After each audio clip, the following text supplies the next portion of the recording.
ವೃಶ್ಚಿಕ. ಆ ವೃಶ್ಚಿಕ ರಾಶಿಯ ಆಧಿಪತ್ಯ ಕುಜಗ್ರಹ.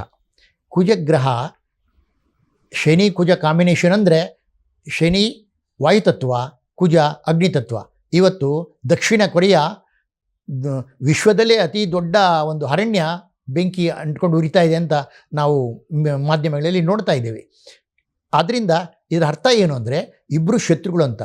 ನೀರು ಮತ್ತು ಬೆಂಕಿ, ನೀರು ಗಾಳಿ, ಬೆಂಕಿ ಗಾಳಿ, ಈ ಶತ್ರುತ್ವ ಇರೋದರಿಂದ ಬೆಂಕಿ ಇಡೀ ಕಾಡನ್ನು ಹೇಗೆ ಸುಡ್ತಾ ಇದೆಯೋ ಹಾಗೆ ಶನಿ ಮತ್ತು ಕುಜ ಶತ್ರುಗ್ರಹಗಳಾದ್ದರಿಂದ ಅಷ್ಟೇನು ವಿಶೇಷ ಫಲದಾಯಕವನ್ನು ಕೊಡೋದಿಲ್ಲ ವೃಶ್ಚಿಕ ರಾಶಿಗೆ ಅಂತ ಖಂಡಿತ ಹೇಳ್ಬೋದು. ಆಮೇಲೆ ಗ್ರಹಚಾರದಲ್ಲಿ ನಾವು ನೋಡಿದಾಗ ಶನಿ ಕುಜ ಕಾಂಬಿನೇಷನ್ ಇದ್ದಾಗ, ಶನಿ ಕುಜನನ್ನು ನೋಡಿದಾಗೂ ಕುಜ ಶನಿಯನ್ನು ನೋಡಿದಾಗೂ ಇಂತೆಲ್ಲ ವಿದ್ಯಮಾನಗಳು ನಡೆಯುತ್ತೆ ಅಂತ ಹೇಳ್ಬೋದು. ಆದರೆ ಇವತ್ತು ನಾನು ಹೇಳತಕ್ಕಂಥ ವಿದ್ಯಮಾನಗಳಿಗೆ ಅವಘಡಗಳು, ಮೇದಿನಿ ಜ್ಯೋತಿಷ್ಯ ನಡೀತಾ ಇರೋದು ಯಾಕೆ ಅಂದರೆ ಮೀನರಾಶಿಯಲ್ಲಿ ಸೃಷ್ಟ ಗ್ರಹ ಕೂಟ ಇರೋದ್ರಿಂದ. ಸೃಷ್ಟಗ್ರಹ ಕೂಟ ಈ ವಿದ್ಯಮಾನಗಳಿಗೆ ಕಾರಣ ಆಗುತ್ತೆ ಅಂತ ಹೇಳ್ಬೋದು.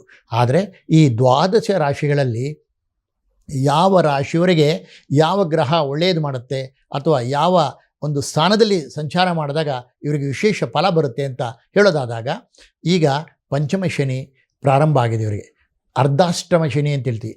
4ನೇ ಶನಿ ಮತ್ತು 5ನೇ ಶನಿ ಇವರಿಗೆ ವಿಶೇಷ ಯೋಗಕಾರಕನಲ್ಲ. ಇವರಿಗೆ ಮಾನಸಿಕವಾಗಿ ಮತ್ತು ದೈಹಿಕವಾಗಿ, ಕೌಟುಂಬಿಕವಾಗಿ, ವ್ಯವಹಾರಿಕವಾಗಿ, ಹಣಕಾಸಿನ ವಿಷಯದಲ್ಲಿ, ಮಕ್ಕಳ ವಿಷಯದಲ್ಲಿ ವಿಭಿನ್ನತೆ ಬರುತ್ತೆ ಅಂತ ಖಂಡಿತ ಹೇಳ್ಬೋದು. ಆಗ ವೃಶ್ಚಿಕ ರಾಶಿಗೆ ಇದು ಅಂಥ ಒಂದು ಒಳ್ಳೆಯ ಫಲವನ್ನು ಕೊಡೋದಿಲ್ಲ ಅಂತ ಖಂಡಿತ ನಾವು ಹೇಳ್ಬೋದು. ಮತ್ತು ವೃಶ್ಚಿಕ ರಾಶಿಯ ನಂತರ